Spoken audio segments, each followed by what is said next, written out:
سابق کپتان قومی کرکٹ ٹیم محمد حفیظ نے chairman Pakistan cricket board P C be کے انتخاب کے طریقہ کار پر سوال اٹھا دیا۔ نجی چینل کے پروگرام میں گفتگو کرتے ہوئے محمد حفیظ نے کہا کہ آج تک پاکستان کے ڈریسنگ روم میں سیاست نہیں دیکھی۔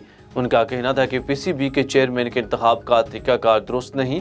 چیئرمین پی سی بی کا انتخاب سلیکشن کے تحت ہوتا ہے۔ محمد حفیظ نے کہا کہ چیئرمین پی سی بی کا چناؤ انتخابات کے ذریعے کرنا چاہیے۔ سابق کپتان کا کہنا تھا کہ چیئرمین پی سی بی سیاسی بنیادوں پر آتا ہے۔ سیاسی طور پر آنے والے چیئرمین کو کرکٹ کی سمجھ ہی نہیں ہوتی۔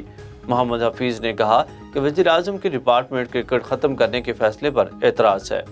قومی کرکٹ ٹیم کے ہیڈ کوچ ثقلین مشتاق نے عہدے سے استعفیٰ دے دیا۔ ذرائع کے مطابق کرکٹ بورڈ انتظامیہ ثقلین مشتاق کو ہائی پرفارمنس کوچ تعینات کرنا چاہتی تھی، تاہم مالی معاملات طے نہ ہو سکے، جس پر ثقلین نے اپنا استعفیٰ chairman P C B Ramiz Raja کو بھجوا دیا۔ انہوں نے گزشتہ برس بھی استعفیٰ دیا تھا۔ اس کے بعد سے ثقلین مشتاق بطور عبوری کوچ کام کر رہے تھے۔